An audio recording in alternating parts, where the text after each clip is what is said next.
It's time to get succulent.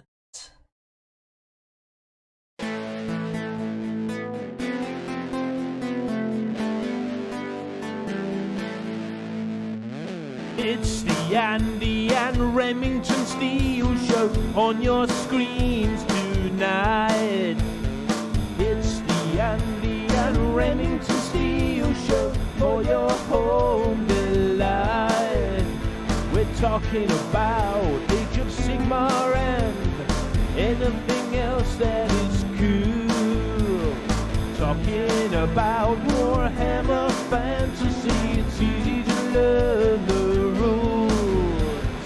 Andy and Remington, Andy and Remington, Andy and Remington Show.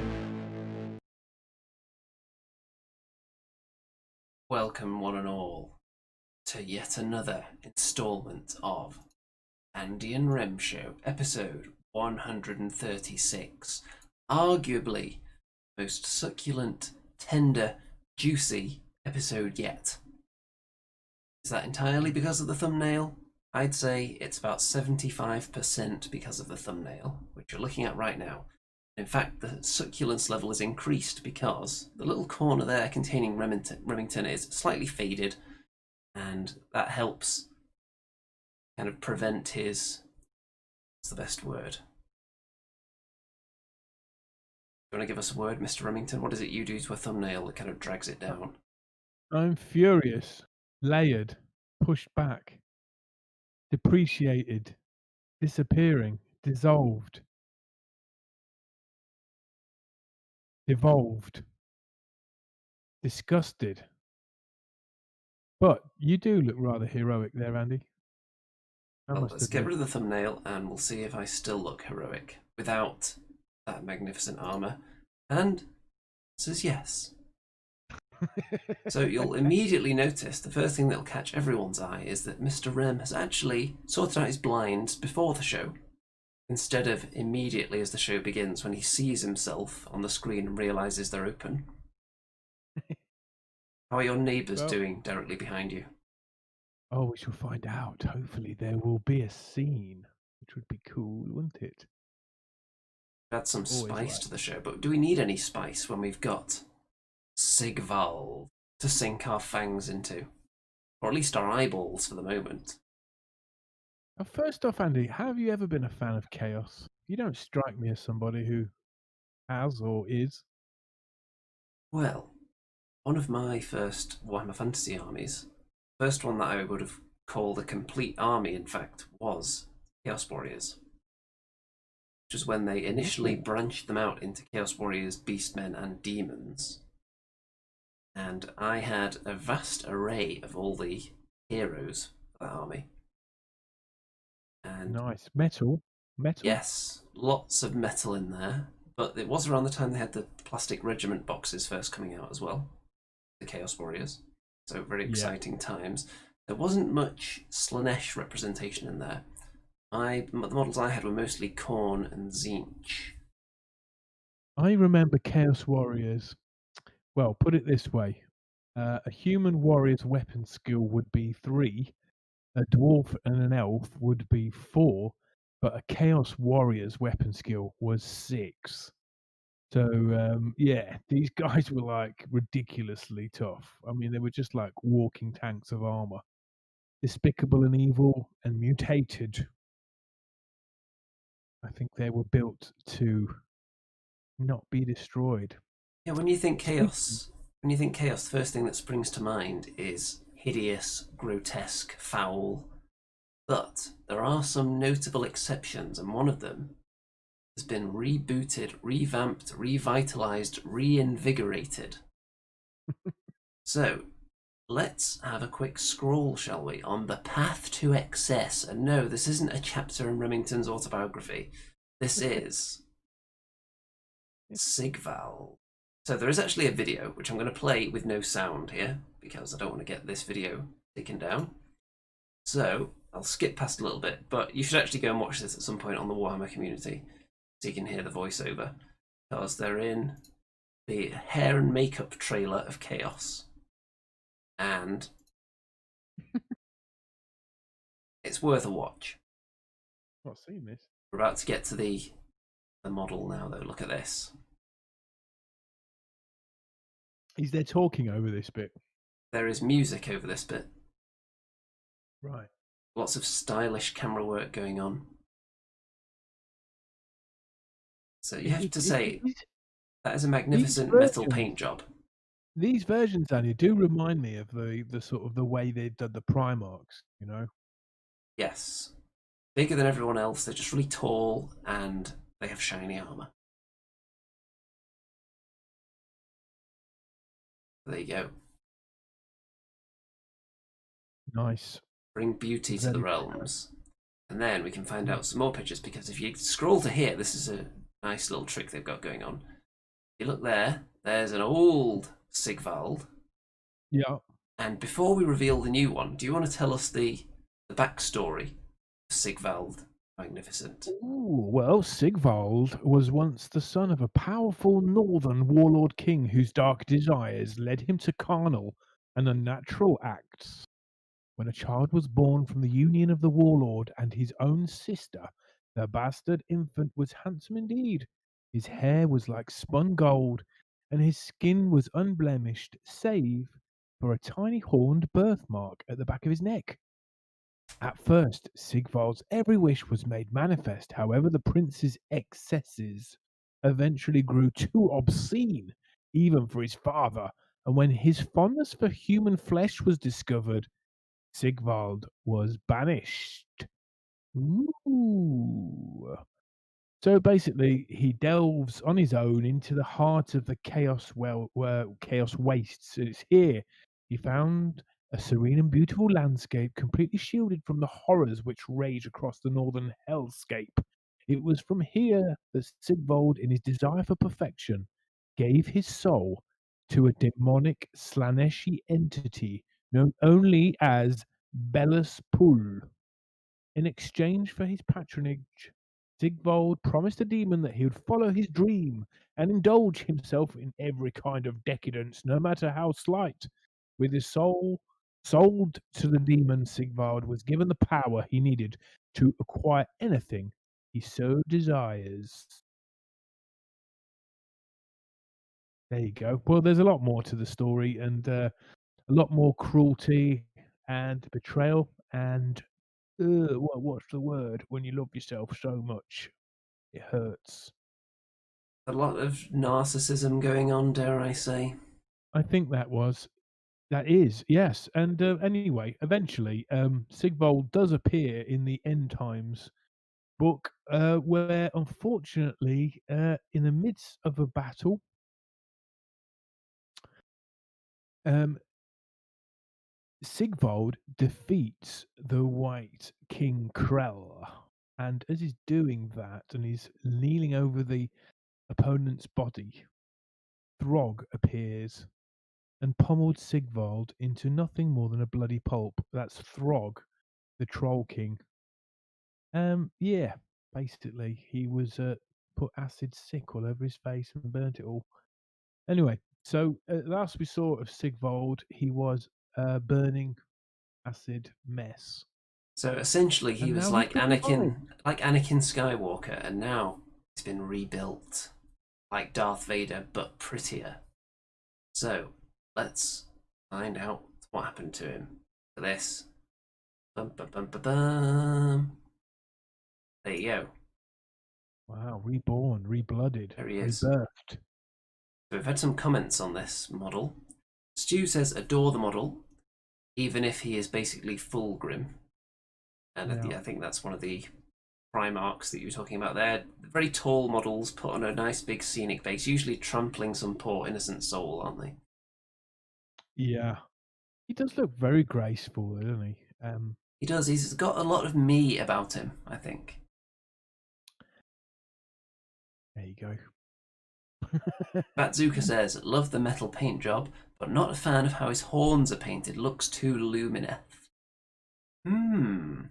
Interesting point. Elven.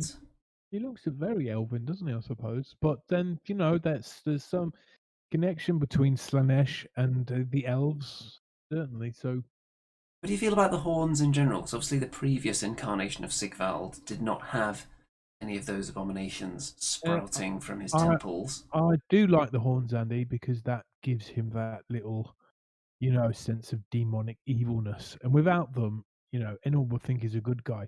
What I will say, in my opinion, he doesn't look like he's from the Northern Waste barbarian tribes, does he?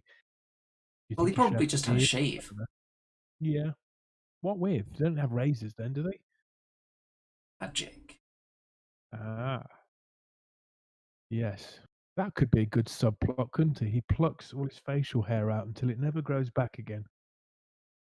That's the kind of subplot you want to see in the Age of Sigmar lore, is it? Yeah. So we've got a whole bunch of Slaaneshi stuff now, haven't we? Because we did have the box set, which I think is almost out, but it got put back with the lockdown, and that was, more of a Slaaneshi demon thing, wasn't it? And now we've got Slaaneshi humans, right? Well, let's have a look. Well, first of all, let's have a closer look at the magnificence and supreme succulence of Sigvald. And yeah, they've really put some serious work in on this paint job, haven't they, on the metallics? This is superior to some of the other models that you see pop up on the Warhammer community, Yeah. I think. I love that, the hand bit on his sword. What's it called? It's not a cuirass, is it? I can't remember what it's called. It looks a little bit piratey, doesn't it? A little bit Elizabethan. A bit. But key, of course, the highlights on the armour. It looks like it works all the way up to white specks on there. Yes, Owen Lee says it's a basket hilt. That's what it's called. We've got sword experts in the house here. Cool. Excellent. And if that wasn't enough succulence for you, then how about these fellas? So, the Yeah. Simbaresh twin souls, mortals who have forged dark pacts with the lesser demons of Slaanesh, sharing their bodies in return for a measure of their power.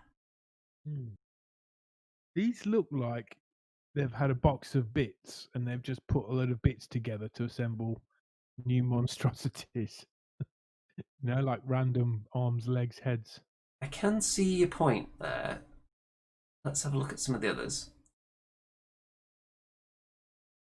So yeah, is there that much cohesion with them, I suppose, is what you're saying? There isn't that much. Yeah. Every piece looks like it could be an element from something else, doesn't it? That Yeah, I whip. mean that could be a good thing, right? You can create your own little combinations. Is that a vial of liquid? If so, how does he drink it? Because his mouth is gilded metal. Well, it's got crevices in it.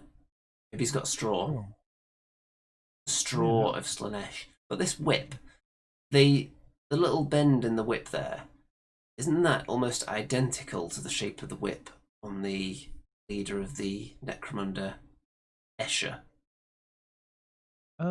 Let's have a look, shall we? Because you have it right there, do you? That's the first thing that struck me. When I saw it on the Escher model, I thought that's an unusual position for a whip. It seems to be almost identical. Oh well, close enough. You don't normally see that sharp a turn there in the weapon.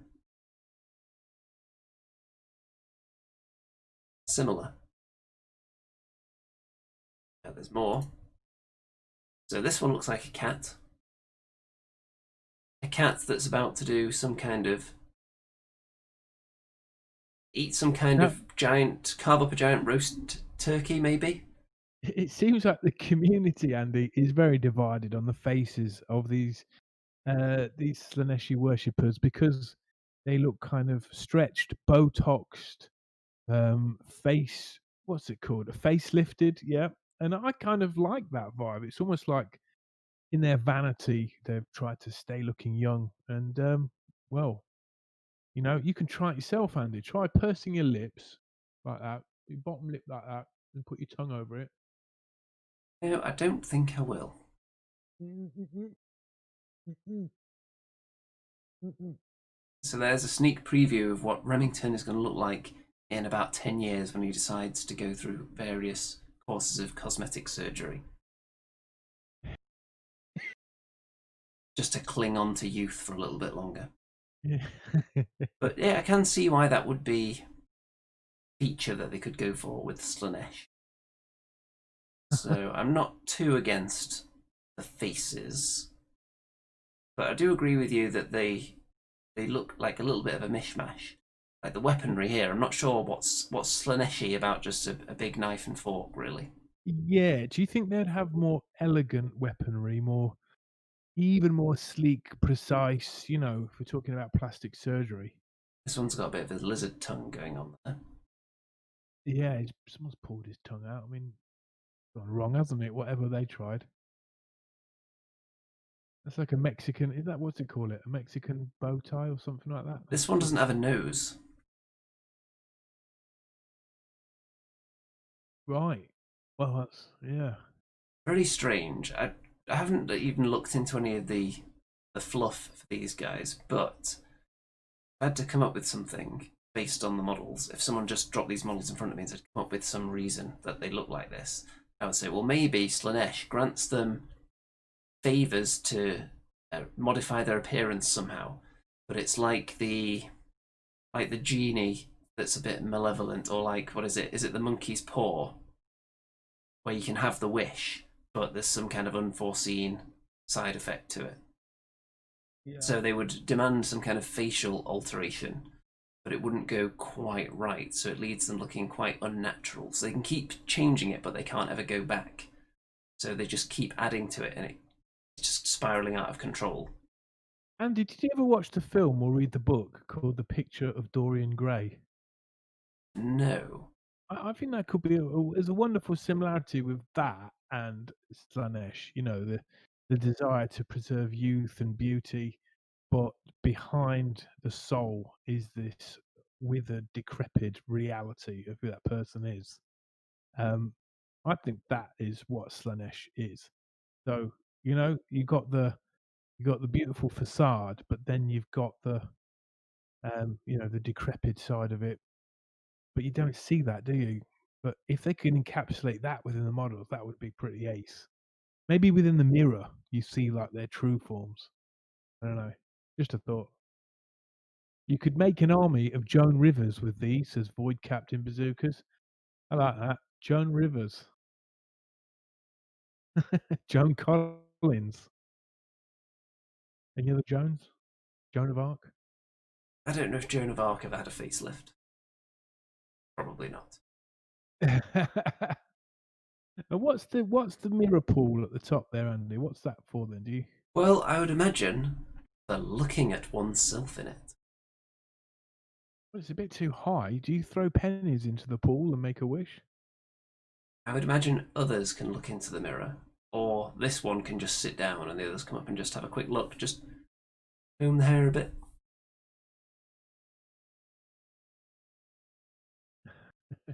Well, Now, let's keep scrolling. Andy, what's with all the armor? Like we got models like you know, it's so much armor. You know, you got how do they actually move about? How is it efficient?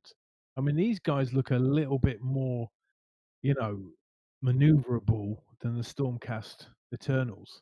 I think it's a bit of a stretch looking for realism in the armour. Although I will agree that there's potentially a bit too much similarity between these. Stormcast, there's a particular kind of space marine that have this kind of gold armour as well. I don't remember what they're called now. Someone in the chat will know. Right. Someone who's really into 40k. But yeah, I do like purple and gold. Purple, black, and gold is a good color scheme for sure. Well, that's my Stormcast colour scheme, so you must love it. Yeah, so I'm not entirely sold on these ones. But this is a dual kit, isn't it? Right. So Yes. you get five models, 10 models. So they are also these ones here. So let's have a look at them. These ones don't have exposed heads, so no stretched, unnatural flesh here. How does that guy take a drink? There's no mouthpiece. Don't think you need to take a drink in the middle of battle. Sure. But yeah, I like him. I love the shields, man. Why do they have to be baddies? Why can't they be good guys? I kind of prefer the look of these ones, but again, are they that unique looking? I would say no. There's quite a lot of models out there that have a similar kind of look. Well, he looks cool. I these guys. do like these ones a bit more than the others though. Yeah. I like their weapons all looking fairly similar instead of being weird. Like you said, bits box mishmash. Maybe less interesting models because they don't have the weirdness factor, but they do look more cohesive as a unit.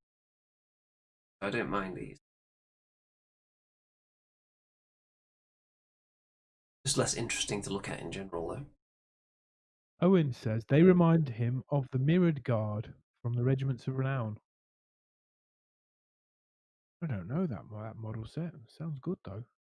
Yeah, I don't remember that. Wow. Oh, we've got bad Squiddo games in the chat now. All the A-listers are coming out for this episode. Wow. I think everyone's been drawn in by the magnificence of the thumbnail. So, SIGVALD gets a thumb up from me. Does he get a thumb up from you? Yeah, top model. And what about these Slaaneshi henchfolk?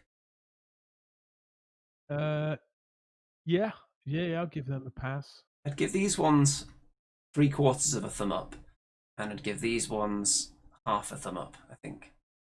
Feels like the legs should be just, well, the leg on that last model, maybe a tad longer, but yeah, he looks like that would be really awkward to move around, right, with that big headdress on. So let's scroll up a bit, weirdly, past the old SIGVALD, because that was at the bottom of the page. Got another thing to look at here. So some more chaosy stuff. This is for Warhammer Underworld's Dire Chasm. And some somewhat interesting models that look kind of the same as all the other chaos stuff we've seen. Using the same old kind of cloak that we've had on Ghosts and all that for the last 8 years or so. Yeah, I've got to admit, I know there's a lot of Chaos fans and fair play, right? But these guys are just really unremarkable for me. It's like, well, yeah, great, some Chaos Warriors. Nothing we haven't seen here before. It's like when they release a new Space Marine. Is there really that much to analyse? Yeah, Not really. I like the Sorceress. She's cool. I like the hand on that. What do you think? Yeah. I mean, they're great, man. They're obviously nice models, but you only get 4 in this skirmishing pack, don't you? You only get 4 models, right? You get like 9 in the Goblin one. oh, well, that represents excellent value. Who 9 do you goblins. think Oh, and so Treebeard in plastic. Yeah, mega Wild. Man. I like you. Why can't you use him for Age of Sigmar? Why not, man? So let's play this video on mute.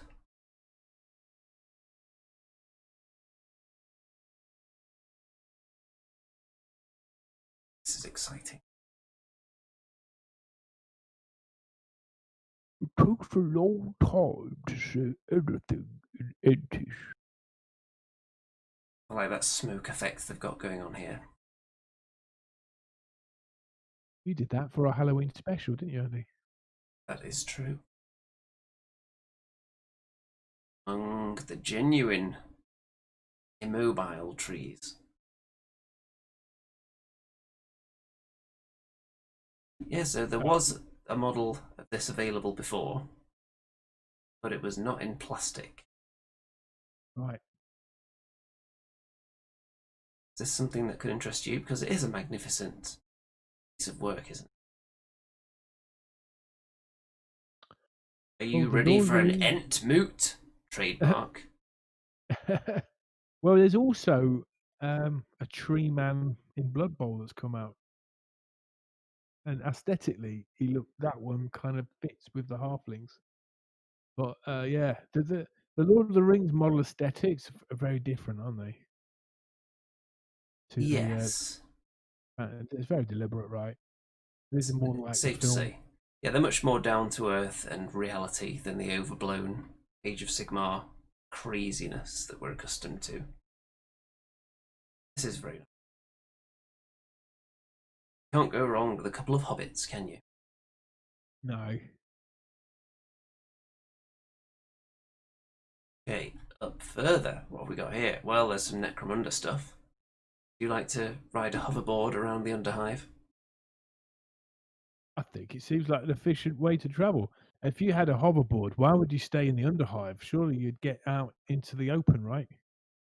That's the Well, point, it's right? not the safest place to be outside of the Underhive, really. And you can't really get Right. off the planet without permission of the overlords. Right. Yeah. So what are you saying about Van Sar then? They kind of they used prohibited technology, don't they? Essentially, And it makes them ill. It's kind of like playing with nuclear power. kind of yes. It's not the healthiest thing to be doing, but pretty potent. I like those bendy. Do you like those bendy stands? I do, but a lot of people don't like them. I don't think I've got any models currently on the bendy flying stands. Have you found that they stay intact a bit more? I don't know. I've not tried them. I've not got models either, but I'm just saying. I think the issue with them, regardless of whether they're perfectly straight or flexible stands, is that when I say flexible, it's kind of where I was going with it. I think they need to have a bit of flex to them to stop them snapping. Yeah, these look great. Apart from the robot guy on the left, stood up, he looks a bit naff. I'm horrible, aren't I? What do I know? I couldn't model these. But yeah, just saying, they look great, right? Bit like Drukari. And a lot of lengthy danglage going on those two standing at the bottom there. Yeah, what's the point of that? Is it like a ceremonial tie? Maybe if they're overburdened with electricity, they can just quickly kneel and ground themselves with it. It's like a front tail, isn't it? Coming out your chest. Very strange. If we keep scrolling up, we'll soon get to a point that we don't want to go further because. Oh, look at this, it's 40k rules. No, stop. Okay, next. Let's see what everyone's been saying before we get to the shocking GW stock price Oh developments. my god. So, Annie says that SIGVALD is very pretty, and she also likes Treebeard. Stu says Lord of the Ring models are true 28mm scale as well, unlike the heroic scale of the Warhammer ranges. Yes, that is correct. And Stu says Emperor's Children will no doubt have similar armor to this when they get their big release. So I don't know why they're obsessed with having so many different ranges with a very similar aesthetic. It's quite annoying. It reminds Oh, me a little bit of when they came out with a lot of different monsters that all had an identical pose during that period. You know, the ones where they had the one arm up in the air. hmm. The Korgorath. And there were 3 or 4 other monsters that all had exactly the same pose. That is its Yeah, it's name, isn't sort of it? the three quarters angle, isn't it? Yeah. So, mildly annoying. We want some uniqueness. Oh dear, Andy. Looking at that GW share price makes my eyes. So, where was it last week? Well, look, that's the monthly chart. You can see that and that big spike up there. I was riding high on that wave, guys, because it meant I was 95% up on my investment in Games Workshop. And you can see that over the last 2 or 3 weeks, it has gone down by almost £20 from its high per share. So having 10 shares, that means I'm £200 down from my high. But I'm still 45% up. I'm still £327 up. Why has it gone down? Well, I think, the extra lockdown didn't help, but also a lot of the big investors have took their eye away from Games Workshop and they're, redistributing their money somewhere else because Games Workshop is seen as a lockdown stock, which is a big mistake to think that, and I think they're wrong. Because when Games Workshop puts out their next quarterly results, it's going to be huge because they've just released so much stuff. It's definitely a company on the up. So when that happens, you can't ignore the fundamentals, Andy. So I would say, though, now that maybe, you've had this taste, you were climbing high, you were soaring for all these months, and now that you've had a yeah. taste of hitting rock bottom, just a little taster, because it's obviously not the end of the world. You're still up on your initial investment, but Oh no, Andy. yeah, Let me. I you've need to had this correct that. you've had the nibble round the edges of this disaster pizza. Yeah. Next time it hits an all-time high, is that going to make the temptation to bail out all the more tempting? Well, investing is nearly all psychology, right? It's doing nothing is often the hardest thing. But bear in mind, I was 30% down on my investment in March and April, and I held firm. In fact, I bought more. So you have to stay true to your convictions, right? And I said I'm in it for the long haul, in it for the good times, in it for the bad times. And in fact, I bought one whole extra share while it's taking this dip. So that's another reason why my percentage has changed. So now I've got 11 shares in Games Workshop. Yep. So perhaps this time next year, I will see you all in Monaco. Must be something that eats away at you, though. If it starts to climb again, when it starts to reach those lofty heights, you'll think, last time I held on, and then it crashed. Yeah, So, you do think that, but then you think, but maybe this time it's different. Maybe if it just pushes up a little bit more. But yeah, I don't know. I'm happy keeping it there. I mean, remember, you get dividends as well. So 4 times a year. At the moment, you get about 50p per share. So every wow. 3 months, I'll get paid £5.50 for holding 11 Games Workshop shares. You can almost buy a paintbrush with that. Yeah, well, it's good. I get something back, right? Get something back. But I maybe think about selling it in January because by then I would have held these for a whole year. Now let's see what happens. Bought them at 62. Now it's at 94. But it was briefly at 120. There Now, you go. we've got something very spicy to look at potentially now. Obviously, we've both played Total War Warhammer 1 and 2. You seem to have Yeah, about 40,000 hours in both of them, which you loving it. claim is from leaving the PC idling, but I have my doubts. So, there is a mobile version incoming, which any true gamer would probably roll their eyes at and think, that just sounds awful. Who would want a mobile version of Total War? It's such an in-depth click fest. How can you possibly Okay. capture the intimacy being down there on the battlefield and on the campaign map on a mobile screen? So let's have a quick look at the trailer. Silent, obviously. And so if these are actual in-game graphics, this says early alpha build, not representative of the final quality. So that means that it could end up being significantly worse or better than this appearance. But if it looks like that, battles, that'd be pretty good, wouldn't it? That on your I phone mean, screen. I don't know. I guess have to check it out. I mean, I need a big screen to get the scale of these kind of battles. Well, with this, I imagine it'll be much smaller scale. There'll be far less units available to you on the battlefield, I would imagine. Looking here, it doesn't look like there's a tiny number of troops, but it's not quite the huge, epic, sprawling battles that you would get on a PC, obviously, because it's much less powerful. It might be interesting if the object of the game was something a lot smaller within the battle. Like you're a rat man, you've got to burrow a hole under the castle. You know, A mobile game so based on the classic Warhammer tabletop setting and takes place on the mysterious Warpstone Island. all right, I'll give that a shot. I mean, I'm currently doing Imric campaign, and it's great, man. So, potential pitfalls for mobile gaming. Obviously, mobile games tend to have a lot more microtransactions in them, where they try and just harvest small amounts of money out of you over time.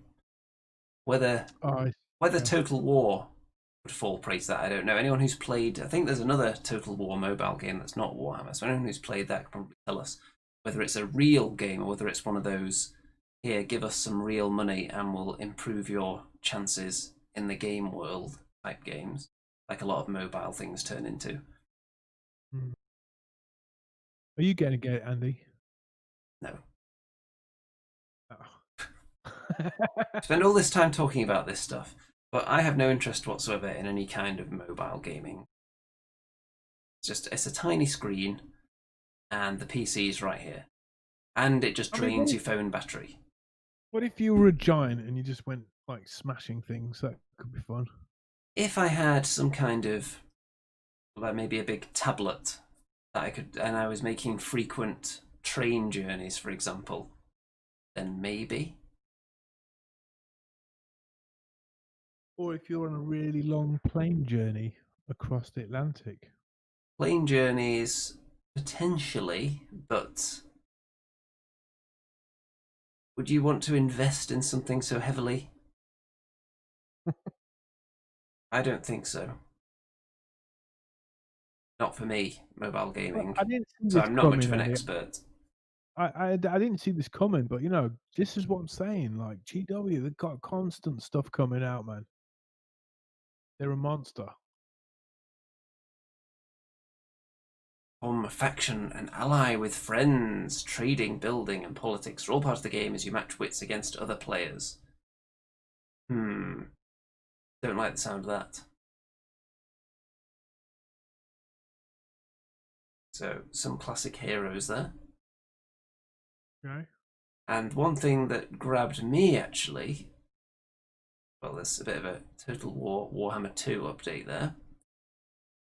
But they do mention that the old world is still something they're working on as well. It's like, Oh, here we hey, go. you may love the old world in these PC and mobile games, but don't forget we're still working on it behind the scenes. Don't forget. So keep some of that money saved up. Not money you would have spent on our other products, just money you would have spent on competitors' stuff. Continue buying our stuff. Just have a little bit of a rainy day fund from maybe your actual rainy day fund. So whatever you're going to repair the church roof with, just hold that off in reserve when we come back and the old world is thrust upon you. It's going to be massive, Andy. Warhammer Old World. I think it's going to be. I think it's going to be as big as their. Well, I think it's going to be bigger than the smaller skirmish games. I don't know if it'll be as big as Lord of the Rings. Don't know if it'll be big as Age of Sigmar, but I think it'll be a multi-bagger for the company because you know if the game is as good, it's going to be immense, man. It's going to be people coming out the woodwork from years gone by. It's going to be so easy to disappoint, though, if any one aspect of it isn't exactly how everyone wants it to be. It's going to be the most slaughtered thing. Think how Age of Sigmar was treated when it first hit. Apart from I know, the hard hitting serious journalists that got in there and actually delved into the truth of the matter, like us, everyone out there was extremely hostile towards Age of Sigmar. And I think bringing back the old world now, after this time has passed, if they don't do it absolutely right in the eyes of the community, then it'll be the new punching bag instantly. It's gonna take time, Andy. I mean, everyone's gonna be wanting their faction to be represented. You know, they're gonna want models. They're gonna want new rules, new law. It's huge, man. It's really huge. I don't know how they're gonna accommodate it all. Don't know. It'll be fun finding out. Do you think it'll be a proper mass battle game? And they've already confirmed it'll be on square bases. But you got to produce the miniatures. I mean, it's a huge commitment. Well, let's find out. It's in the wait and see pile, definitely. So, I mean, maybe Andy, maybe you know, the Lord of the Rings kind of thing is going to die out soon. I mean, it's 20. The movies are 20 years old now, right? I don't know. I'm just saying. Maybe they need something to emerge as one thing decays. you're going to make everyone feel really old with comments like that. far as I'm concerned, Lord of the Rings is still new.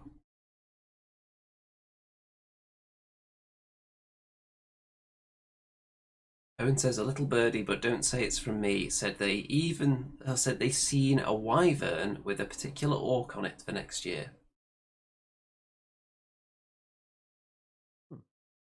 Interesting. That's the kind of thing that would certainly grapple my attention. Right. Well, what you got next, Andy? Come on. Let's keep the show paced. Let's jump into this then. This is what you've been itching to tell us about. Oh, yeah. Look at that. Is that not an amazing paint job by an incredible painter? Have you used dusting here? I've used all my skills. It took me bloody ages to paint that. Did you use all your prototype Remington Industries tools as well? All of them, all of the tools came out. You know, the duster, the finger sponges. I even used a double ender at one point. But What yeah, about the is, roller? ladies and gentlemen, the Remington Loon Shrine. At £24. Yeah, bundle of joy that was to paint. Awesome, man. I love painting big stuff like that. Great. But I didn't enjoy painting the mushrooms. There's so many of them. In fact, the model looks really good, just even without the mushrooms. But yeah, it looks complete now. So I'm really pleased with that. Now I have a very large goblin-y army. Yes, just need some stone trolls and a Troggoth and another mangler squid. I think based on Annie's reaction, she may have missed an episode in the past when we were discussing that particular product. Oh, did she like it? I heard some raucous laughter from downstairs. Well, Annie knows a good paint job when she sees it, so, you know. It could have been a cry of joy because of the magnificent paintwork. Okay. So they've updated the rules for this as well recently, if you didn't know, in the White Dwarf. So basically, you get a free loon shrine like this, and if a unit of night goblin archers or spearmen gets wiped out, then on a roll of a dice, half the unit can reappear out of the cave. But they've updated the rules to also include squig hoppers or squig herds to come out of the cave. So what's not to love about that? Nice. And with that, you know what it's time for now? No. It's a very Slaanesh-y, hide and seek themed. What the hell is that? So, go. As soon as this what the hell is that intro ends, prepare yourselves to guess what miniatures are hiding among the Slaanesh visual feast. So,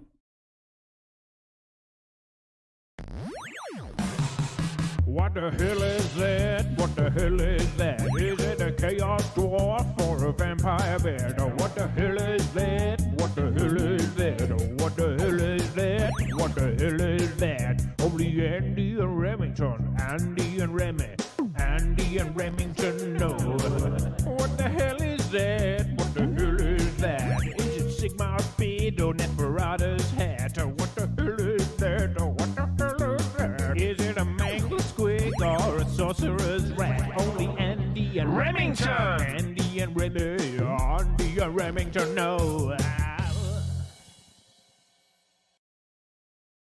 and there we go.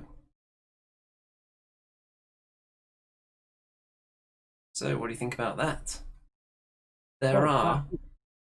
It's a created demon of Slaanesh, right? There are several miniatures hidden among it, though. And the first person to name all of them in a single comment will be the winner. It's not actually that difficult. Okay, I can see one. I can see something of another one. I can see two. Is it more than two? Yes. One of them is significantly better hidden than the other two. You have to get all of them in one comment. order to win. And in fact, I'll spoil it now and tell you that there's 3 miniatures hiding there. Oh, And we need the specific names of the unit as well. really need a big screen, don't you, for this? Oh, I can see 2. Oh no, I can see 3. Oh, see a third, can you? Without actually revealing any of the answers, do you know what they are? I know what one of them is. Somebody's going to Yeah. get this. We're just waiting for the experts. There'll be someone furiously reverse image searching every different section of this picture as we speak. Who are the usuals? There's 3 or 4 people that are usually lightning. They're not here tonight. They're not here tonight, but had they been here, I'm sure they would have got it. Where are you, Brad Jimenez? Where are you, man? Or Rafael Namanaj? Close enough. Come out wrong. That come out wrong. Come on, Right. somebody. Well, you know what? I'm going to use... Let's see, do we have... William Matthews. Thank you. Oh. He says Squig Herder, Ironbreaker, and Bloodletter. No way. Yes, that I is saw correct. the Ironbreaker. Because if we reveal this image here, there you go. Squig Herder was hiding in the hair. Look at that. You see it now? Very clever. Very clever, Andy. Well Seconds of done. fun. Very It's clever. non-stop entertainment on the show, isn't it? Yeah, we like our audience to use their mind. It's an interactive show, isn't it? It's not like we just talk at you for 2 hours. Indeed. We like to bring the audience in, harvest their thoughts, and then use them to fuel our own discourse. Now it looks like Mr. Remington is preparing his instrument to be plucked vigorously, and that could only mean one thing. It's time for the #1 rated show, now that the Forest of Rem isn't currently on the air. That is... Let's see if he can do it without cutting out those short, sharp, rapid-fire notes. Witch Coven! Witch Coven! Everybody's talking about Witch Coven! Andy the Younger is getting down. He's getting down and dirty in Witch Coven. Remington Steele is the greatest DM. The greatest DM we've ever heard in Witch Coven. Witch Coven! Everybody's walking by Witch Coven. Everybody's talking about Witch Coven. Everybody's talking about Witch Coven.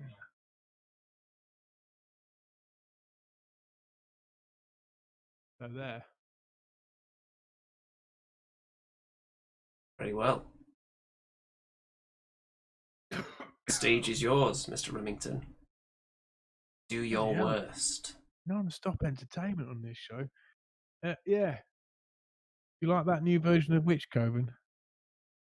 It had a lot of spice to it, didn't it? Yes. Thank you, Owen. The one person who commented on that. Yes, this is, let me look at my book of dread. This is Witch Coven, episode 4. Andy the Ongor has been transformed by a crone, a witch, who wants revenge on her coven. And Andy, luckily, has fallen into her favor. She has saved his life because he was actually almost cut in twain by a large statue of Cain. That rhymed well, didn't it?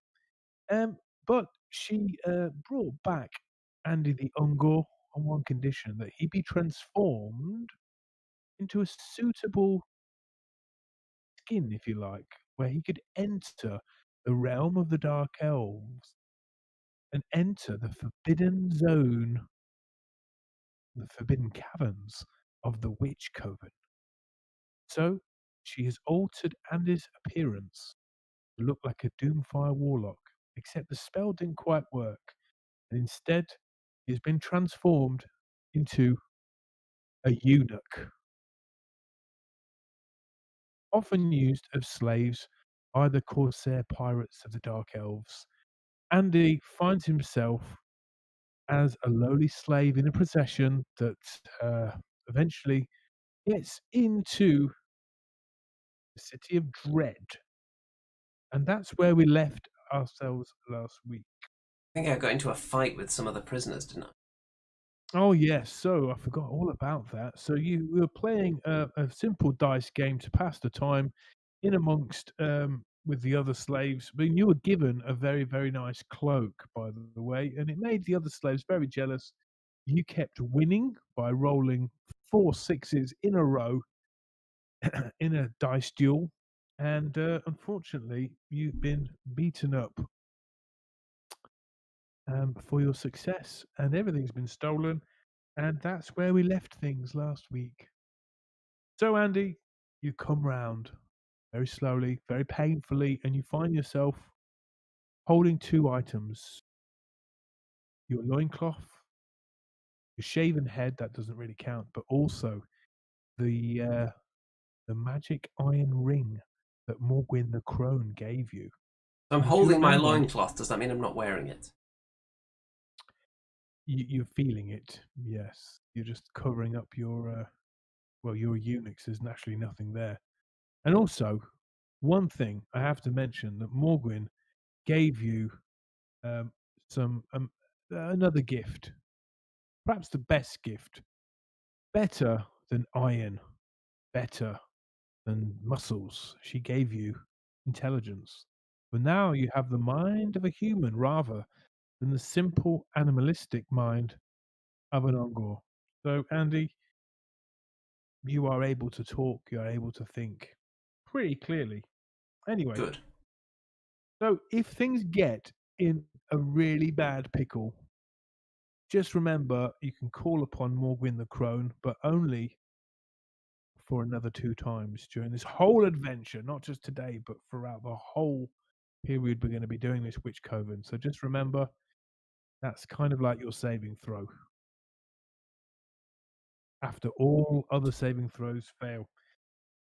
Anyway, there's a bit of a rumble going on, and you can hear some shouting, and you can hear lots of people being ordered about. And into the slave pen walks Riga, the dreadlord of the whole city. For he is looking for some eunuchs to replace the ones that he has recently recently murdered in a fit of anger. And he looks straight at you, Andy. I don't know why. Perhaps it's the curse or the blessing that Morgwyn has given you. But she seems to have put a glamour on him, so he picks you to be one of his advisors.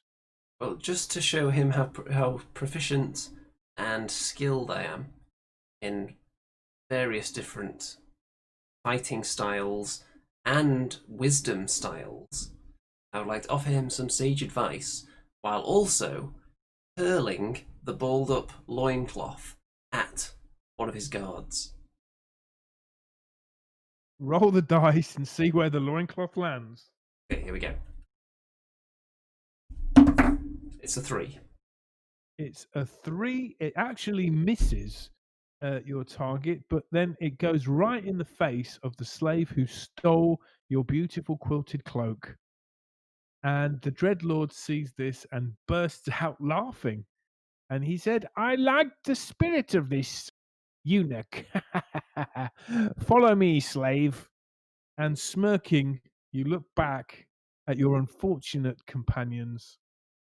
And you don't miss that cloak so much now because it looks like you're sorted, basically. But, with every duty comes responsibility. And with responsibility comes power. Or is it the other way around? I can't remember. So, into the chambers of Riga the Dreadlord you go.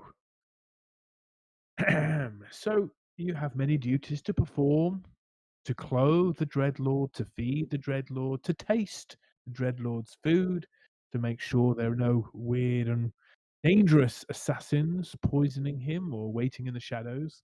But among your time in the court, even after a few days, you learn a heck of a lot, especially with your newfound intelligence and with your sage wisdom. I mean, who knew that an Ungor could be giving sagely advice to a very intelligent dreadlord, a very scheming, malevolent dreadlord? But each dreadlord has decisions to make, Andy, and one day Riga comes to you in a quandary. He has to pass judgment, and he is testing your loyalty and your wisdom. Here is the problem. Can you solve it, Andy? So, this morning in court, two female Drukai, that's two elven women, dark elven women, were presented to the Dreadlord, who were both close friends and who both recently had a baby. The problem is, one of them recently died. One of the babies recently died, but both women are claiming to be the surviving baby's mother.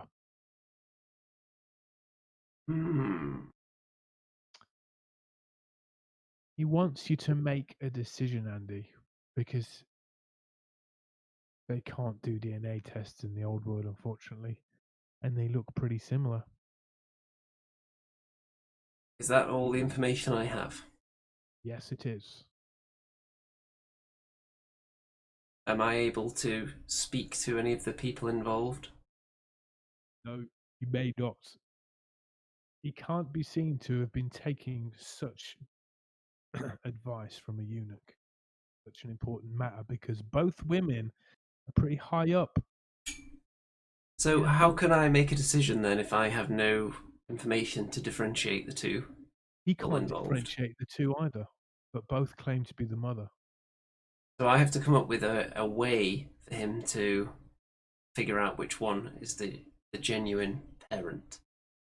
You have to decide of a solution. Maybe you could consult the audience here. Yeah, let's see if the audience have got any suggestions. I don't think we want to cut the baby in half. That could be one possibility. Could be, actually.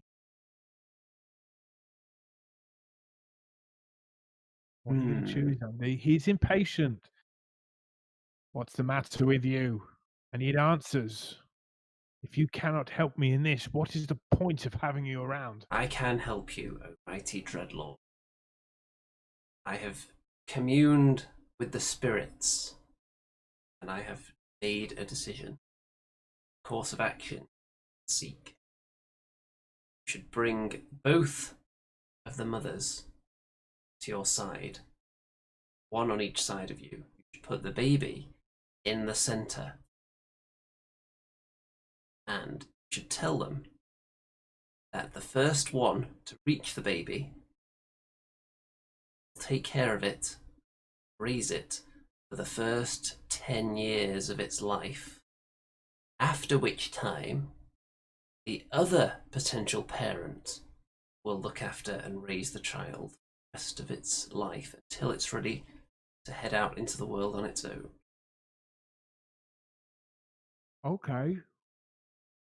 What? So one mother will miss out on all the best bits, and they'll just get the mean teenager.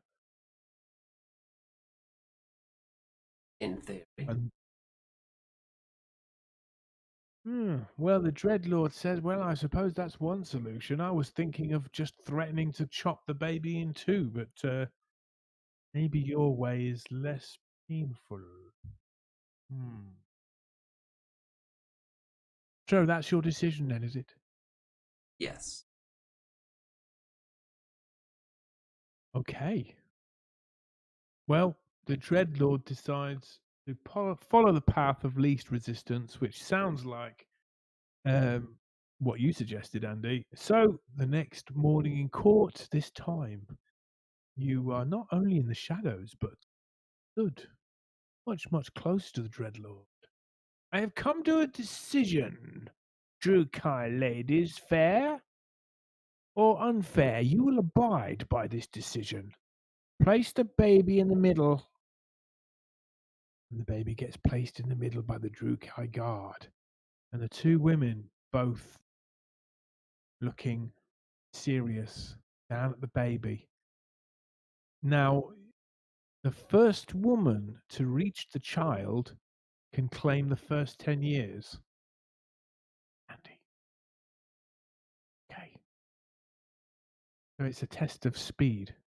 But perhaps the second person to touch the baby will keep the baby for longer. An interesting proposition. Now, during this time, you get the chance to look more closely at the two female Drukai. One of them looks, well, she looks quite desperate, a wild look in her eyes, while the other one looks a bit more serene, a bit more deeply upset. Certainly the first one looks the more eager to pounce upon the baby. Has your decision changed at all? Will you stop the ceremony? At this point, I'd like to whisper to the Lord. More desperate by me. I suspect she is not the child's mother. She is eager to replace what she has lost, which is a baby, not a person. So she will have eagerness to claim the first 10 years of life, will care little for what comes. An interesting observation there, eunuch. I shall change my judgment. Drukai ladies, I have changed my decision. I do not care for this quarrel any longer. Guards, let's settle this once and for all. I would like you to slice the baby into two and give one piece to each of the claimants. There's a look of surprise in the desperate eyes of the first Drukai, but the second one dashes out to protect the baby, dashes in front of the Drukai Dreadlord on her knees and says, No, please, let her have the baby. I can't see that my baby should come to harm. Let her have it. At least the child should live. Well, it seems a decision has been made then. It seems I was right. So we should give the baby to the wild woman. The one begging for mercy, or the other one? Mercy. What, she is the real mother?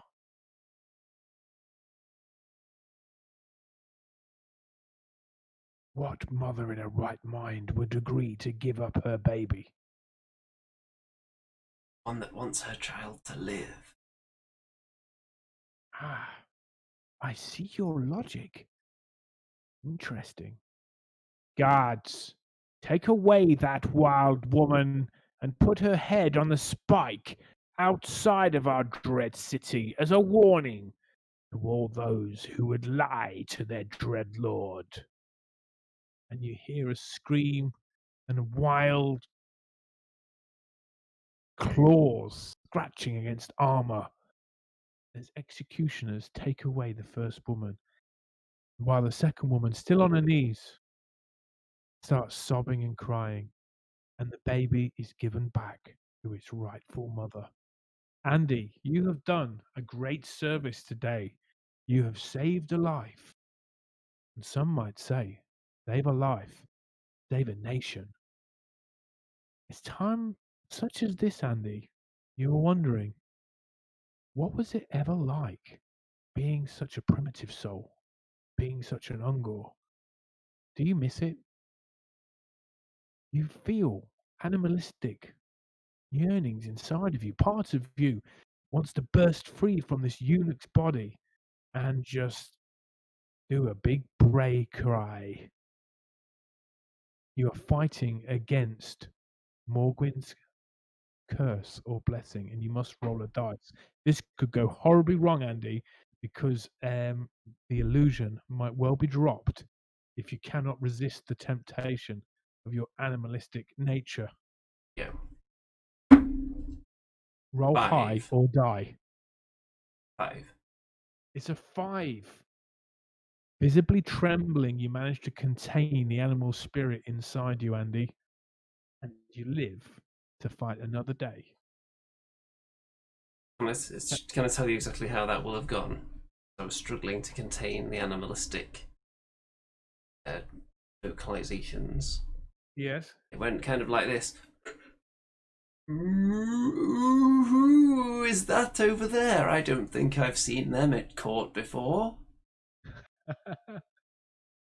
Well, we're in the final part of this segment of the adventure. That evening, in the privy chambers of the Dreadlord, he brings you near to him and said, Eunuch, congratulations. You have done a good service today, and I feel honor bound to return some sort of favor to you. Is there something I can do for you this moment? Yes, there is. Direct me to the Coven of Witches. The Witch Coven? How That dare is the you even one. speak the name of such a dreaded place? How do you even know of its existence?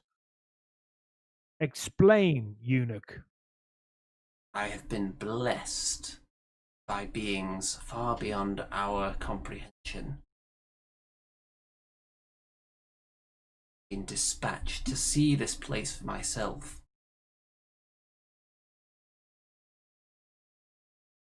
So you believe there are witches among us still? For my predecessor had banished them far and wide from this city, but perhaps their taint lingers still. I have Oh, much to yes. ponder on, eunuch. I do not know of its existence, but your very mention of it may have brought it back into reality. Perhaps it never even went. Draclear, join us! The moment he cries out, a rugged-looking, one-eyed, dread captain corsair enters the room with a peg leg to boot.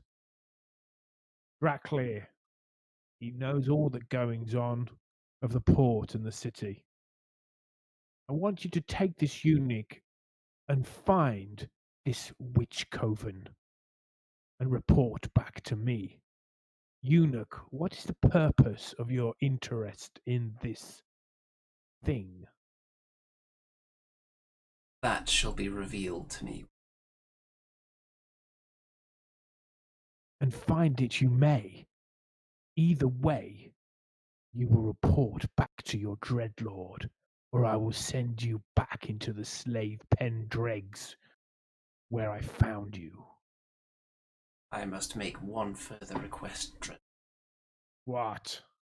Allow me access to your network of spies in the street so that I may harness their investigative, swift resolution to my quest. Draclear will dispense with all those details in this quest and matter, for those things are beneath my interest. And so ends, Andy, part 4. It seems you have fallen on rather fortunate luck, or was it your wisdom? Wisdom and cunning. Wisdom and cunning, Andy. Well done. You've made it to part 5 of Witch Coven, perhaps the most intriguing, the most terrifying part, which we will find about next week in Witch Coven.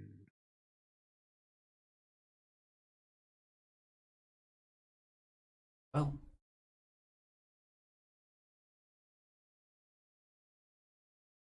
that is that. That is that, and that. is that? I make a note of that in my book. That My black indeed. book of adventure. Remington's Tome. I assume you're going to put that on eBay when this is over. For a hefty fee. Yeah, it's actually a black book and it has some other important details in that perhaps I wouldn't like to make public.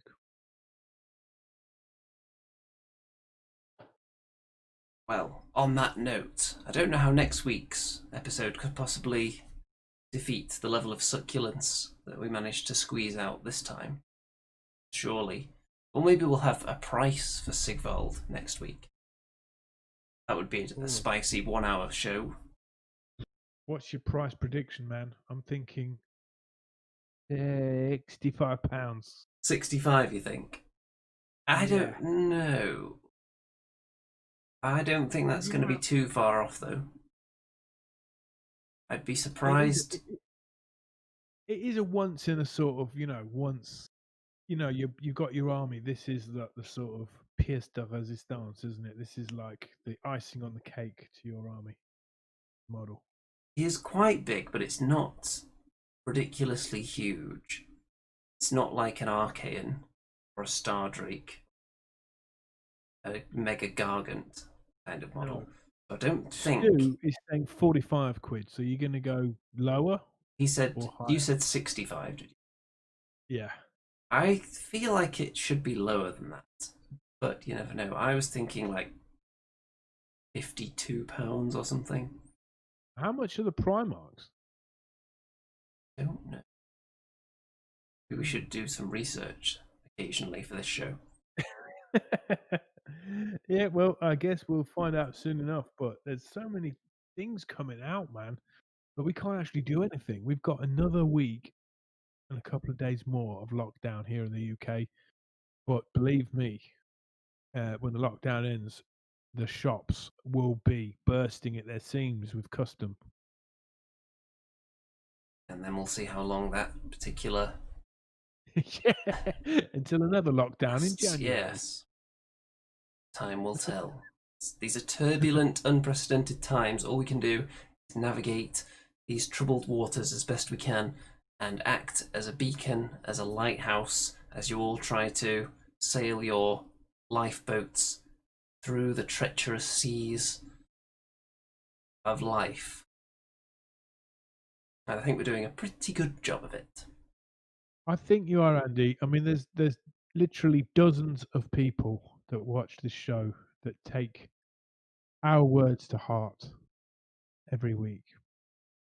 And just because I know some people came here purely for the thumbnail, while we're rounding up the show, I'm going to get the thumbnail up here, just so you can have a nice long look at that and all my magnificent succulents, while we go through the usual end of show shenanigans. So don't forget to check out all the links in the description, all the social media juicy goodness down there, the Discord server, which you should be on, posting pictures of your work in progress and painted miniatures for us to analyse. We haven't had enough of them lately.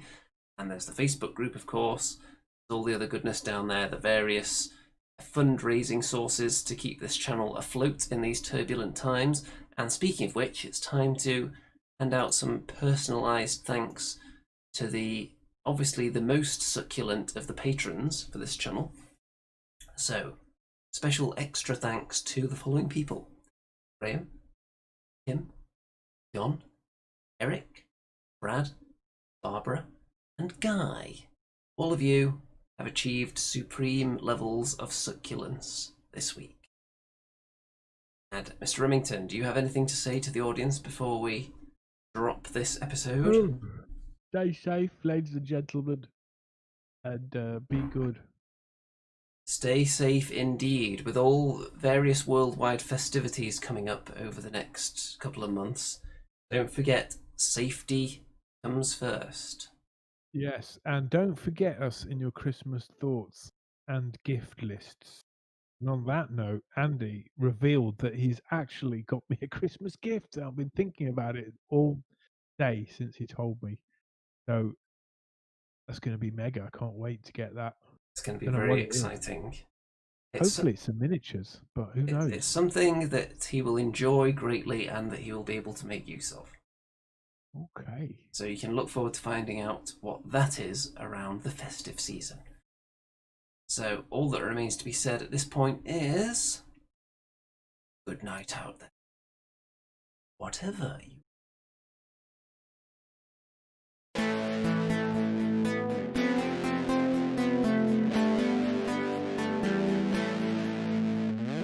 It's the Andy and Remington Steel Show on your screens tonight. It's the Andy and Remington Steel Show for your home delight. We're talking about Age of Sigmar and anything else that is cool. Talking about Warhammer Fantasy, it's easy to learn the